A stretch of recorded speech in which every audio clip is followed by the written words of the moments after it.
Welcome back to the Moms Interrupted podcast. We're your hosts, Taylor and Natasha. Between us, we're moms of two raising little ones with backgrounds in lactation counseling, childbirth education, and doula support. But more than anything, we're two moms figuring it out in real time, just like you. So reheat your coffee, get comfy on the couch, and join us every Thursday morning. This is Moms Interrupted.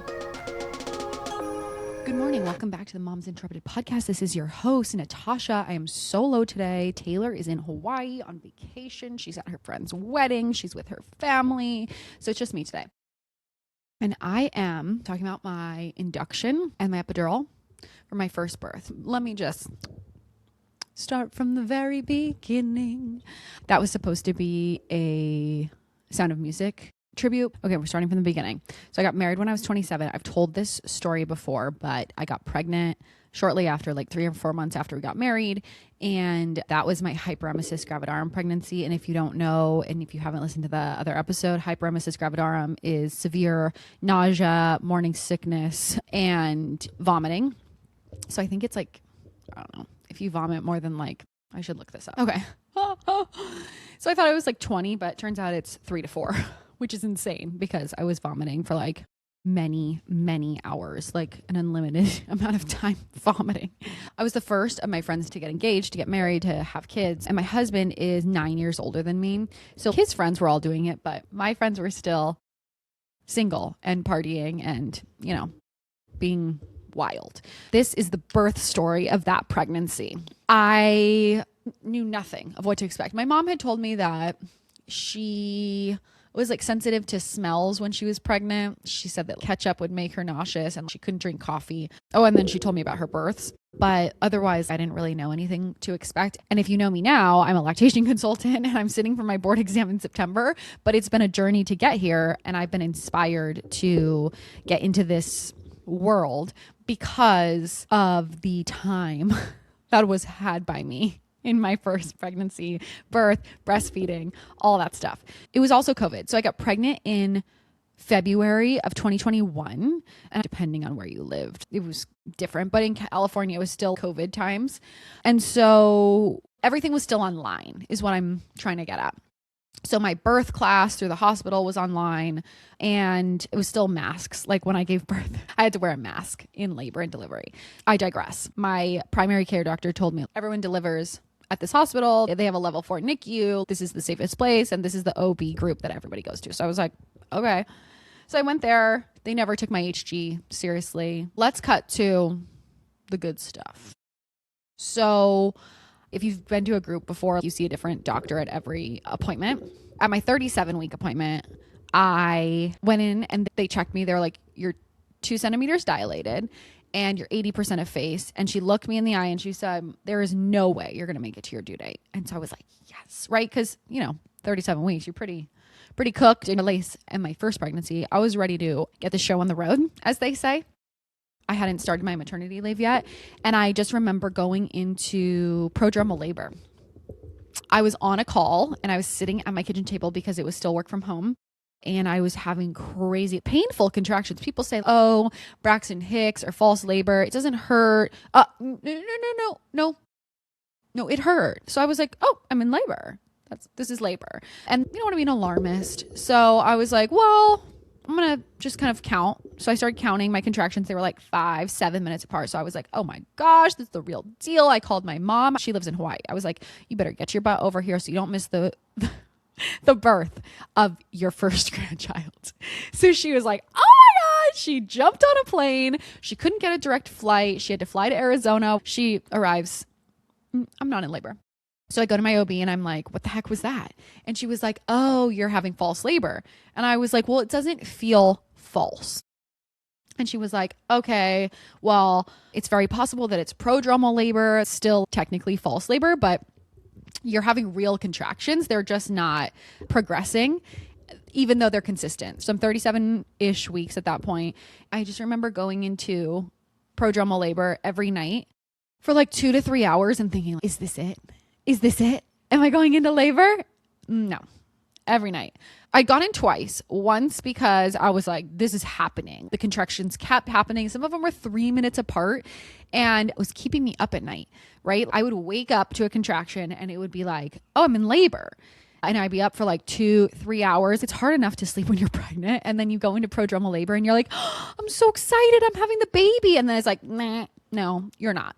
So I go in once and they're like, yeah, you're having real contractions, but they stop. So they sent me home. I went in another time because I had decreased fetal movement and he was fine. He was just like asleep and I was freaking out, but I did go in and they were like, good job coming in. You know, they'll always tell you, you need to come in if you're worried. So I'm glad I went in, but they sent me home. Taylor left me some questions for this episode. She said, what do you feel like people aren't told about prodromal labor that they should know? And the thing with prodromal labor is nobody told me what it was. And then once you start talking to people about it, they're like, oh yeah, I had that. And it's like, okay, well, like someone should warn me because it feels like real labor. And you take your birth class and they're like, if you have contractions, start measuring them. And then you start having contractions and then no one tells you it's going to stop. So I just didn't feel like anyone prepared me for how normal that is.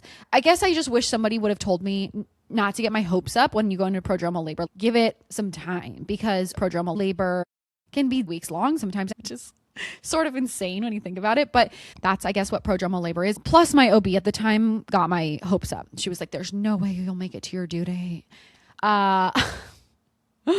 Joke's on me. At that point in your pregnancy, you're going in every week. So I go in for my 39-week appointment and I just like break down because I've been in prodromal labor for 2 weeks now, every day, 2 to 3 hours. I can't sleep because the prodromal labor keeps me up. And every night I get all excited and my adrenaline going like, okay, this is it. And then I don't go into labor. It stops and then I can't go back to sleep and I'm just running on empty, right? And so I just broke down crying and I told her, get this baby out of me. And she was like, okay, well, you're 39 weeks. Like, you can induce.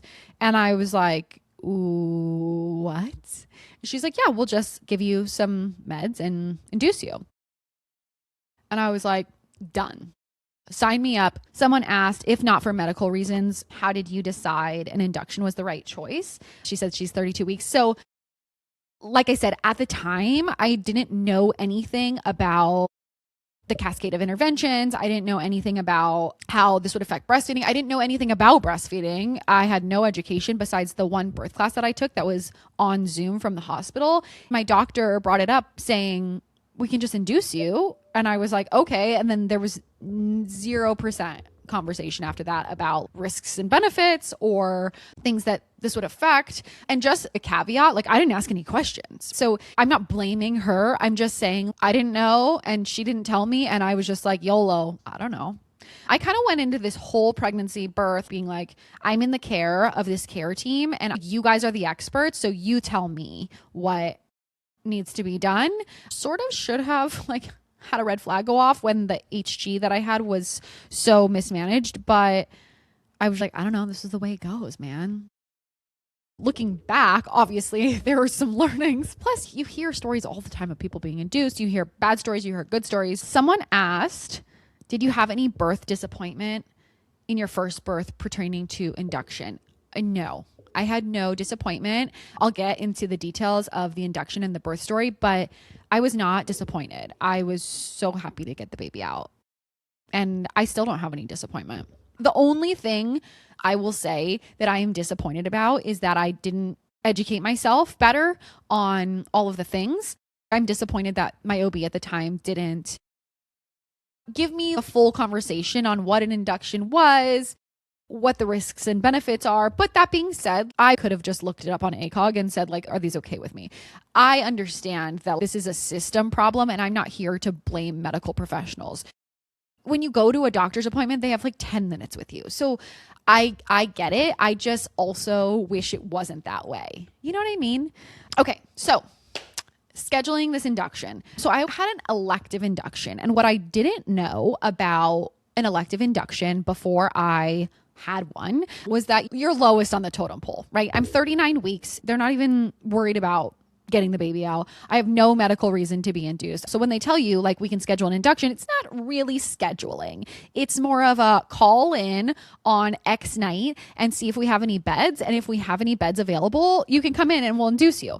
No one told me that. And so when I called in, I was like, hi, they told me to call. My induction is tonight. Me thinking it's scheduled. She was like, we don't have any beds for you. They have you come in at night. It's 9:00. I'm like so disappointed. I'm crying. My husband's like, when is the crying gonna end? Poor guy. I mean, poor me, but like, you know. So that was on a Wednesday and they were like, call back on Friday. And I'm like, Friday? That's so far from now. I ended up being induced at 39 and 5. So they told me to call at 39 and 3. And they were like, no, back of the line. I call back 2 days later and they're like, come on in. Score. So my mom at this point has been there for almost 3 weeks. She came in the first time I went into prodromal labor, which was at, I want to say like 37 and 1. I was like, get on the plane, I'm having the baby. No baby. So she was just hanging out from my house for literally 3 weeks. I feel like that was another reason too why I wanted to have the baby, because my mom was going to have to leave at some point. And I was like, she's here. I want her here. I need her here. So let's just get the baby out. So anyways, a lot of reasons, right? So my mom's in town and our family, just like as a side note, we're into skiing. We're skiers. My husband and I like to ski together. My family and I goes on a family ski trip every year since I was a kid. And there's this big ski expo in town. After the first failed induction night and they tell me to call back in a couple days, I no longer trust that this induction is going to happen. So they tell me to call back on Friday and I'm like, whatever, I'm probably not going to get told to come in. So I'm like, okay, let's go out to dinner on Friday night and let's go to the ski expo because I wanted to get new ski boots. We go to the ski expo. It's like a giant center where you would have indoor fairs or like big conferences. There's tons of vendors set up. So we're like trying on ski gear. Meanwhile, I'm 100 years pregnant. I am 50 plus pounds heavier than I normally am. And I'm like waddling around in my Birkenstocks because my feet don't fit in any shoes. And I'm like, this is a good time to get new ski boots. So I'm with my mom and my husband and I'm like, I want those boots.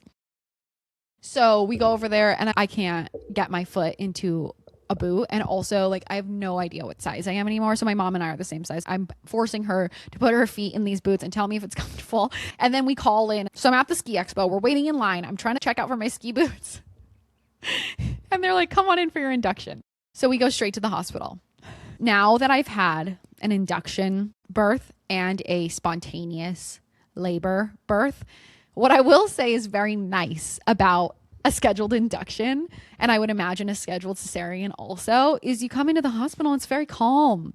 You go, you park, you walk up, you have your bag packed, you check in at the front. You're not in labor. You're not in pain. They've set you up in the office. You're doing paperwork, your ID. You're not angry at the process because you're not in labor. So that was nice. So we like go through all this paperwork, signing things. And they're like, okay, here's your bed. They get me all set up. We get settled in a room. My husband and my mom are there. My induction was scheduled at 9 p.m. So it's like, I don't know, 9:30, 10 o'clock. We're getting all cozy. I mean, as cozy as one can be in the hospital when you're about to have a baby. And then the nurse comes in. And she's like, okay, I'm going to set you up with your IV. You guys, I don't know what to expect. I'm just like, these guys do this every day. I've never done this before. And like, do what you got to do. As someone who is like super type A, you wouldn't expect me to be this way. But I was just like, you're the experts. I am not. So Jesus, take the wheel. Oh my God, this nurse, this poor sweet nurse, she was so kind. She could not get an IV in. She was shaking and I was like gushing blood everywhere because she couldn't get it. She had to try like 3 or 4 different times. And I'm just laying there like, are we almost done? Like, you know, it doesn't feel good. It doesn't hurt, but it doesn't feel good. You're getting pinched and poked. So anyways, I'm trying to be really nice because I'm like, is she having a hard time? Like, I don't know. But I also get super squeamish and queasy with specifically IVs, needles and shots. I don't care. But for whatever reason, that triggers me. So I'm trying not to look. try not to pay attention to what's going on. It's taking a long time. And she finally gets the IV in and she's like, oh my God, yes. And I'm like, you're celebrating? Like, don't you do this all the time? And she goes, to be completely honest, I have not been able to get an IV in for weeks and I've been having so much trouble. I have to like have somebody else call in and now I have stage fright. And so it's turned into this whole thing. And thank you so much for being so kind and letting me like practice on you. And I was like, you're welcome. I'm so glad. Meanwhile, I look down, my arm is covered in blood. I'm like, okay, moving on. So then the night team comes in and they're like, we're going to give you Cytotec. Okay. I don't know what that is, right? They're like, it's a pill in your cervix. It helps you to start dilating. And I'm like, okay. So they're like, we'll give you one pill in your cervix. And then 4 hours later, we'll give you another one. And the nurse was so nice. She was like, recommend during this first 4-hour stretch, you try to get some sleep. So my husband and I both get our situations ready and we go to sleep. So that's probably realistically 11 to 3 a.m. Then they come in and they're like, oh, you're dilating. We're going to give you another pill of the Cytotec. First 4 hours of Cytotec, I passed out. It's not anything I couldn't sleep through.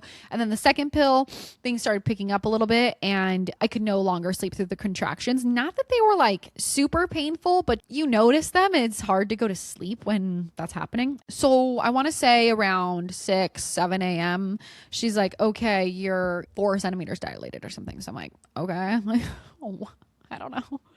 She's like, we're going to start pushing Pitocin. Okay. Like, girl, you are in charge here. I'm trying to like explain to you. That's how it was. I was like, I don't know. You're in charge. Like, I'm just here. I'm trying to get this baby out. You tell me. I didn't even know what Pitocin was. She's like, we're going to push Pitocin. I'm like, okay, whatever that means. Someone asked, did you have Pitocin? If so, was it before the epidural? And what was the pain level of the Pitocin contractions? Okay, so this is something that I feel like people talk about all the time. And it's hard to answer. Are Pitocin contractions more painful than non-Pitocin contractions and all of that discourse around that? For me, they pushed Pitocin when I was like 4 centimeters dilated.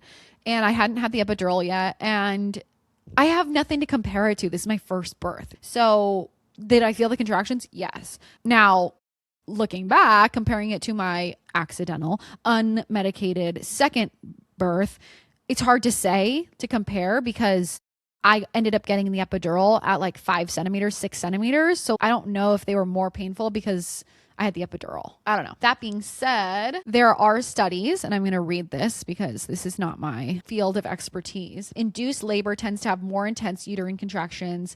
The epidural is given earlier and pain duration is shorter versus spontaneous labor, though total pain experience wasn't significantly different. I think it's one of those things where it's really hard to say because there's so many other factors, right? Women who are already getting Pitocin are more likely to get the epidural anyway for many reasons. I guess what I'm trying to say is people are nuanced. In case I don't say that enough. Many people are afraid or feel strongly one way or the other of certain things in birth. Some people are really afraid of Pitocin. Some people are really afraid of being in pain.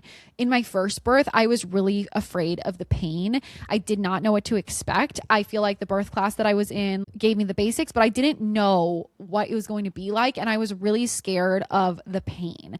And I don't know if I would have had more education around all of the risks and benefits of all of the interventions that I did have. I don't know if I would have chosen something different. I went into my second birth still planning to get an epidural. So if that tells you anything. Also, something to add is my mom's birth with me was unmedicated and she was like, don't suffer. So, you have all of these opinions and voices in your head and I chose what I chose, So I have Pitocin. I'm like 4 or 5 centimeters dilated and I'm squeezing my husband's arm. By the way, I haven't gotten out of bed. Well, maybe I had gotten in and out to like go pee and stuff, but I wasn't moving around a lot. Like I hadn't really realized that this was for real yet. And I do feel like since being in labor twice, I go into this sort of out of body state where there's not a lot of rational thinking. I don't know if that makes sense. Like I didn't have the wherewithal or the just like ability to think like, oh, I should be getting into different positions or I should be moving around. Even though I had taken that class, I wasn't focusing. I was like in this other state. I think it's probably the pain of the hormones during labor, but I don't know. The nurse came in, she checked me. I think she said I was 5 centimeters dilated. And she was like, how's your pain level? And I was like, girl, I'm in pain. And she was like, okay, like, what do you, like, do you want to get the epidural? Like, what, blah, blah. And I was like, well, again, you tell me. And she was like, look, whatever you want, you can get it now. If you want, I can call the anesthesiologist. Sometimes it takes an hour for him to get there if he's like busy doing something else, blah, blah, blah. So you're kind of on the wait list. And I was like, girl, put my name on the list. So the anesthesiologist came probably 30 minutes later. And by the time he came, I was like, I'm done. My husband stepped out of the room because he was like, that needle is large. He's very squeamish. He always stays north during these sorts of things. He can't handle. Here's another thing that I find interesting, and it could just be a me thing, but I didn't find getting the epidural to be painful.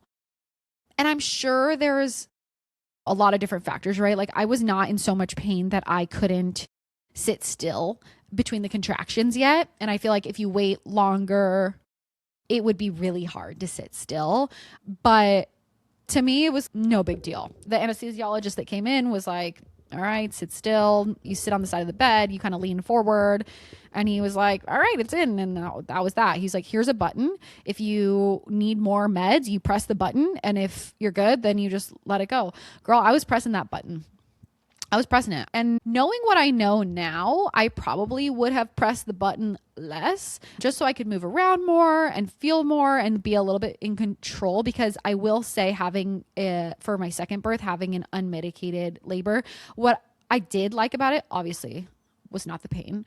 But what I did like about it was feeling more in control of my body. Like now, looking back, it didn't really feel good to like not be able to move my whole lower half. You live and learn. So like we're progressing, but like nothing's crazy yet. Taylor asked, now that you've done both. So my first birth was induction, epidural, and my second birth was spontaneous, unmedicated. She asked, did the contractions on Pitocin feel different pre-epidural than the contractions without Pitocin? It's really hard to say because I was still in early labor. I think that if I would have waited longer to get the epidural and knowing what I know now, if I did get an epidural, I would wait longer. I was just afraid. And there's so many factors. I didn't know how long it was going to take for the anesthesiologist to come. I was scared that I would miss my window. There's so many different things. So it's really hard to say. Did the Pitocin contractions hurt more? Were they closer together? I don't know. The Pitocin contractions were very mild. I want to compare the contractions to like period pain, severe period cramps, but I don't know.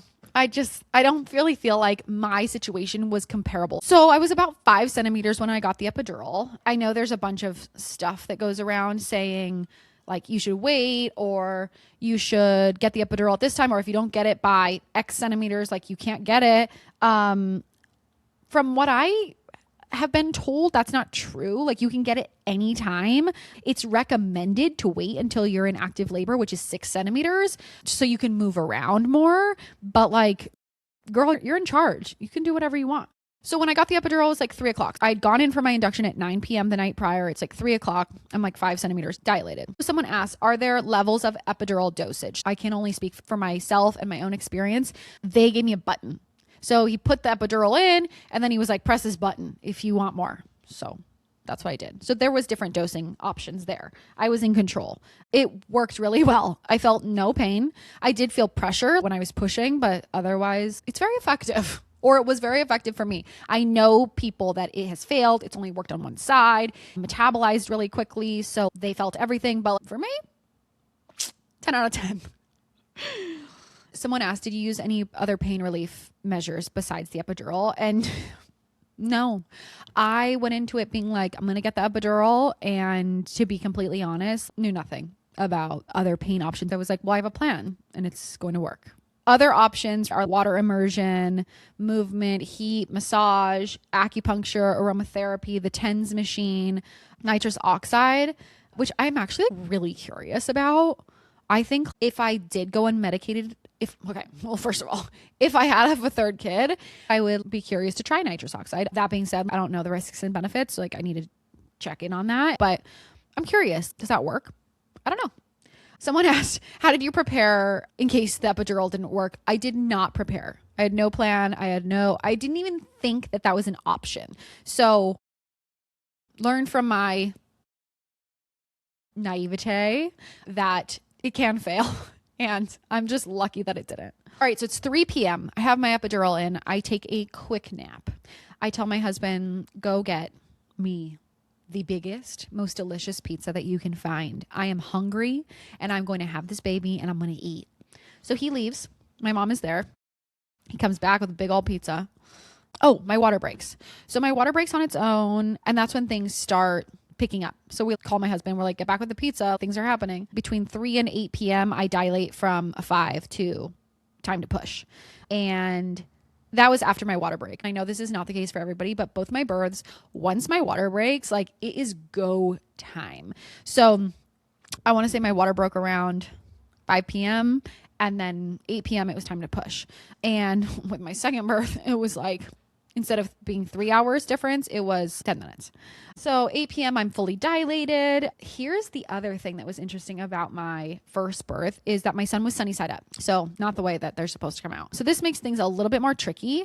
In addition to the fact that I had an epidural, my daytime nurses that came on were like professional. Not to say that the nighttime nurses weren't, but they were just a little bit more green, I would say, which is fine. But the daytime nurses were like, girl, we got you. I'm not going to tell you how much I weighed, but they're like flipping me around like it's no big deal. I'm a big girl at this point. And I was very impressed at their ability. So they've got me the peanut ball, I'm on my side, then they got me in hands and knees. I can't feel from my waist down and they're moving me all around. They're like, we're going to try to flip this baby before you push. Okay. You tell me what to do. So I get on hands and knees, the baby flips and we're like, score. They're like, all right, time to push. So I go back on my back and I push for a little over an hour and a half. So I start pushing at 8-ish and the baby was born at 9:38 p.m. I'll never forget. I deliver this child. He's like purple. They put him on my chest and the nurse, she's like, oh my gosh, that's the worst cone head I've ever seen. I was like, thanks. He was sunny side up and then he had flipped, but then in the pushing process, he had flipped to kind of come out in a funky angle. So the cone head was coning. He was also so purple. He came out and right on my chest, he pooped all over me, peed all over me. And then they were like, he has rapid respiration. So they immediately swept him away and everybody's acting very swiftly. The nurse came over and she was like, can we give him some formula? I was like, girl, you are in charge. I don't know what I'm doing. She's like, I think he's just hungry. And I'm like, okay, like fix it. Do what you got to do. So she gives him some formula and he settles down. What I will say, that child came out hungry and he's been hungry ever since. He can eat. So as soon as they put him on my chest, he calmed down, immediately nursing. Just so sweet. It's so funny to think back on that because he's almost 5 now. So it's really crazy because he's a big boy now. And I mean, it feels like yesterday. Taylor left me another question. She said, biggest difference between epidural birth and unmedicated birth, which was my second. You want to know the biggest difference? The pain. Okay. People are like, is it really that bad? La, la, la, la, la. I can't speak for anybody else but myself, but yes, it's really that bad. There are no words for the pain. That being said, like it's relatively quick up until you're in active labor. It's not that painful. Early labor. So up to like 5 or 6 centimeters. I would compare that to bad period cramps. After that, all bets are off. That shit is gnarly. It is primal. You really think about the fact that you are an animal after you have an unmedicated birth. There is nothing more humbling. This was an interesting question someone submitted. She said, is the first birth more painful? It's really hard to compare in my situation because medicated versus unmedicated. But what I will say is that I had zero pain during my first active labor. When the epidural wore off, the amount of pain I was in was severe and shocking. I could not walk after the epidural was wearing off. My legs are still numb. Peeing after they take you to the bathroom, after to go pee once they take your catheter out.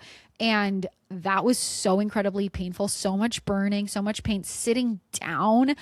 I mean, I was in a lot of pain postpartum, and not just when I was in the hospital. I'm talking about like days after. I couldn't sit down. I was so swollen. It was surprisingly painful. And I don't think that that's something that people tell you. Of course, you're like, okay, I'm going to be in pain. But like, it was shocking how much pain I was in after I gave birth the first time. The second time, I don't remember the pain postpartum. I don't remember it. I don't remember feeling like I couldn't sit down. I don't remember being in pain after the baby came out. And maybe it's just relative, right? Like the fact that with the first, I was in zero pain during labor and pushing. And then because I was in no pain after, it was so shocking how much pain I was in because of that big difference. And I want to say for the second time, it was the opposite. I was in so much pain, unmedicated during the second labor and delivery. And then postpartum, I was like, this is nothing after what I've just been through. So it's really hard to say. I think there is actually, I looked up some research on this. Primiparas, which is first pregnancies, report more intense sensory pain in the first and third stages, and a more intense effective pain across all three stages than multiparas, second, third, subsequent pregnancies, despite more pain medication use. So second labor and delivery, people are more likely to report that labor is tiring, exhausting versus in the first where they say it's more painful.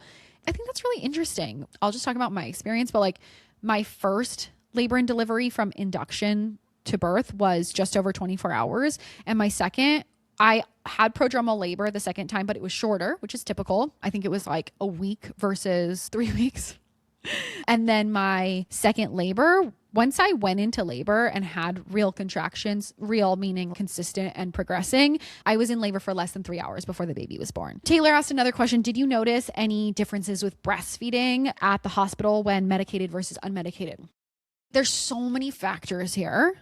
Yes, I did. There was a ton of differences, but there's so many factors. So my first, I had an induction. I had the epidural. I was at a huge hospital that was not designated baby friendly. And by the time I had my second baby, I was deep into a lactation education program. So I knew a lot more.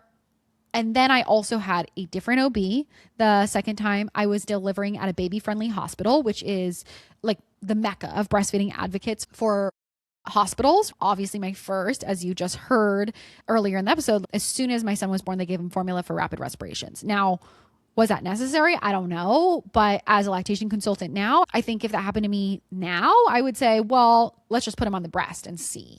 Someone asked, was that your first experience with a lactation consultant, and did that make you want to do that? The answer here is yes. My experience with lactation consultants and breastfeeding in general with my first is what inspired me to want to get into lactation. After I had my first baby, I was so shocked at everything. It was so hard for me. Everything was hard. Breastfeeding was hard. It didn't get better until he was like 7 or 8 weeks old. And I just wanted to be involved in the mother baby world because I'm so passionate about helping moms not feel how I did, which was isolated, alone. And I just think with more support and more education, we can avoid those things, or at least decrease the incidence and severity. Someone asked, would you do an induction again? And this is an interesting question because, like, never say never. I'm a Gemini. And so I don't ever feel like I can really say, no, never. I'll never do that because maybe. And I wouldn't go against medical advice. If there was a medical reason for induction, of course I would get induced. Would I choose an elective induction again? My second birth was precipitous. So from the moment contraction started to the time that she was born, it was under 3 hours. And I have a lot of anxiety about having a third birth, that I wouldn't make it to the hospital, that it would be really fast again. And to me, that was like, I mean, I guess you would call it traumatic because I have anxiety about it. So although I don't feel like it was a traumatic birth, I do feel a little bit traumatized by it. I have thought about if I did have a third, being induced is a way to control for my fears, which is having a precipitous labor again, not making it to the hospital in time. And so it does cross my mind like, okay, well, I could have an induction and control for being at the hospital. You know what I mean? That being said, I think that when it came down to it, I'd probably not choose it because I really liked going into labor spontaneously. And I don't really know why I liked it, but it just felt right for me. I look back on it fondly, laboring at home. And although it was very fast and very overwhelming and I didn't make it in time to the hospital to get the epidural, I don't think I would choose it again, an elective induction. This is the other crazy thing is like, I don't know if I would get an epidural again because I really liked being in control of my own body. That being said, if something were to stall or I was in labor for a really long time, never say never. Like, I'm not opposed. I didn't like the pain, but once I got to the other side of an unmedicated birth, I was like, I see why people choose it. You know what I mean? Taylor asked if you could tell a soon-to-be mom, so a pregnant mom, one thing about their birth, what would it be? Look, there's a lot. There's a lot of the fear of the unknown. And I was there, especially with my first. To me, and maybe not everyone feels this way, but knowledge is power and knowledge is control. So I don't like feeling out of control. And I learned that through my first birth, going into it YOLO. You guys are professionals. I don't know what I'm doing. Like, I'm going to leave it up to you. And I learned that like, I don't like that. I want to be involved. I want to be educated. I want to know about the risks and benefits. And so I think my advice would be take a birth class. And in addition to that, go on to ACOG and read about interventions, read about what's recommended, right? Because sometimes things just get done because that's the way they've always been done. But you have choices. And if you don't know what your choices are, then you don't actually have a choice. Someone else asked how to control for the fear of the unknown. And this is kind of what I just talked about, but there's a lot of factors in birth. You can't totally control birth. So my biggest tip is to get educated, educate yourself on postpartum and what to expect, because I really think a lot of the fear is the unknown. Like you said, knowing what you can control and what you can't, you have to make peace with what you can't control and then really lean into what you can control and make those choices. I felt like in my first birth, getting the nursery ready, buying all of the things, being overly prepared with stuff was going to make me feel prepared and more in control because like buying stuff is one of my favorite hobbies. And I felt like that was stuff that I needed to like make sure I was ready. And that made me feel in control. But unfortunately, that is not the key. A lot of that stuff is just marketing and you are going to feel in control the more that you know. I'm talking truly evidence-based research, what you can expect, what's medically necessary, what ACOG recommends, and evidence-based birth. Those are two evidence-based sites that you can read a lot about what your options are. And I think that helps to control fear a lot. So that's everything on my birth story. That is my induction medicated with epidural birth story. I can tell the story of my breastfeeding journey with my son. If it would be helpful or interesting, breastfeeding post induction and epidural, that's what led me here, which is lactation consulting and lactation education and the podcast. So thanks for listening today. If you guys have any questions, obviously DM us or drop them on the Spotify, whatever, you know, wherever you listen, you can send us questions. Thanks for being here today. And I hope I can help you to feel more, I don't know, feel good. Like this is a positive induction story. And I think there's a lot of scary stories out there. My experience was good. Would I choose it again? Probably not, but it was positive. I don't look back on it and think like, oh, I wish I didn't do that. That was just where I was at that time in my life with the information that I had. I made the choices that sounded best to me and I don't regret anything about it besides the fact that I was literally completely uninformed. It's very easy to look back and hindsight's 2020 and say, oh, I shoulda, coulda, woulda, but I don't feel that way. That's my positive medicated epidural induction birth story. Taylor will be back next week. I miss her. See you guys next time. Bye. Thanks for hanging out with us today on the couch. If you love this episode, and we know you did, make sure to follow Moms Interrupted on Spotify, Apple Podcasts, or YouTube so you never miss an episode. And if you have 2 seconds, rate us 5 stars. It helps more moms find the show. And helps us keep growing this thing without charging moms. Yay for moms! Share this episode with a friend, your group chat, or any mom who needs it. We'll see you next Thursday on the couch.